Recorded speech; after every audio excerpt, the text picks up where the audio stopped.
Hey guys, Jacqueline Crider, PBJ Mortgage, make a mortgage simple as making a peanut butter and jelly sandwich. I get asked a lot, what are some ways that I can reduce my monthly outlay for mortgage and expenses, things like that. So I'm going to give you a few tips that you can use on reducing some of those expenses. So obviously everybody thinks themselves rate is a number one factor. I'm not saying the rate is not important. I'm just saying that it is absolutely not the only factor in the equation. I would say that some of the things that people do not think about but really matter a lot. So ways that you can kind of reduce down is like taxes. So what I mean by that is property taxes. For instance, here in Texas, in the DFW area specifically, so that's the DFW metro area, you can literally range in taxes from like 1.8% to like 2.8%, 3.1%. Like it's a huge range, right? So make sure when you're looking at properties that you're considering how much that you're going to pay in property tax. And even when you're considering looking to buy, you may want to look around and just see what those run. That's going to make a huge difference in your mortgage payment every single month, because that's a factor that the mortgage payment, like the actual mortgage professional, cannot affect. I don't get to decide what your taxes are, okay? So it's super, super important that you consider that as a big factor. So number one tip is going to be make sure you see what the property taxes are gonna be.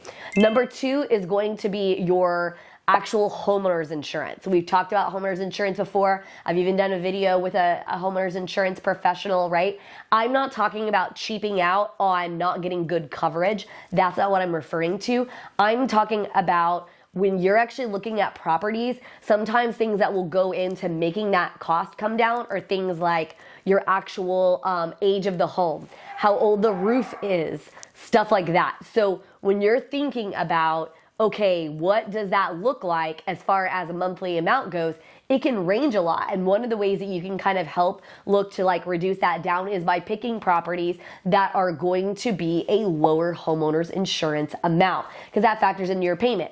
Another thing that some people don't think about when they're looking at houses or considering buying is going to be your homeowners association costs, otherwise known as HOA. So homeowners association dues or cost, they can come in a monthly, quarterly, annually, biannually type of a style of a payment. They are not included in your mortgage payment, but they are a cost associated with you owning that home. So that is going to be a monthly outlay in essence, right? So it's incredibly important for you to consider, is one of the houses that you're interested in, is it in an HOA, right? Is it in a planned community where you have to pay that? And what does that cost look like? Is it super low? Maybe it's only $25, $50 a month. Is it super high? Maybe it's $400 or $500 a month. And it hugely, hugely ranges. Another factor to consider is maintenance cost. And what I mean by maintenance cost is like, how much is it gonna cost you to either maintain? Maybe it's got a pool. How much is that gonna run you? Another factor is going to be how much is it gonna cost to maintain your lawn, right? Are you gonna hire a lawn service? Are you gonna do it yourself? I'm not saying there's anything wrong with you living on acreage or a really big lot or something like that, or having a pool, but all of that comes with additional cost. So you have to consider in your head, are you one, willing to do it yourself, or are you two, going to pay somebody? And if you are, what does that cost look like? There's much, much, much more that goes into the overall factor than just the interest rate and the principal and interest part of your mortgage. That last thing I could tell you that you could save money on is going to be the private mortgage insurance, so PMI, or on some products it's called MIP, right? Mortgage insurance premium, whichever way they're calling it, it's the same thing. You can control this usually by actually paying more down payment, right? So that's why people believe that they need to put 20% down. They believe that because that is the old adage, that's what you used to have.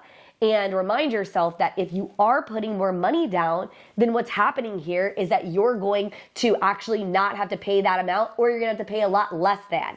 So should you put more money down? Maybe, but maybe not. So those are gonna be some of the bigger tips that I'm gonna give you. Some other things that you wanna keep in mind is you want the highest credit score you can possibly have, so you can qualify for the best programs, the lowest interest rates. That's a way you can save money as well. Another way you can save money, and it's not exactly in the mortgage payment, is maybe using some of the money you've set aside to maybe pay down a really high interest credit card or an installment loan, installment debt, something like that, which is going to save you some money monthly. So remind yourself, thinking outside the box, that is the best thing. And having a mortgage professional that's going to help you navigate that and also think outside the box is also going to help you. So hopefully these tips are going to help you save some more money and be more informed when you're out there and you're looking for your perfect house. Again, I'm always going to recommend you speak to a professional who's really going to understand and be able to perfectly articulate what your unique situation is. And I know you're thinking to yourself, man, I feel a little bit overwhelmed. It's okay. We're going to be there to help you. So hopefully these tips have given you some new perspective, and please feel free to subscribe if you like this video. We'd love to give you some more tips.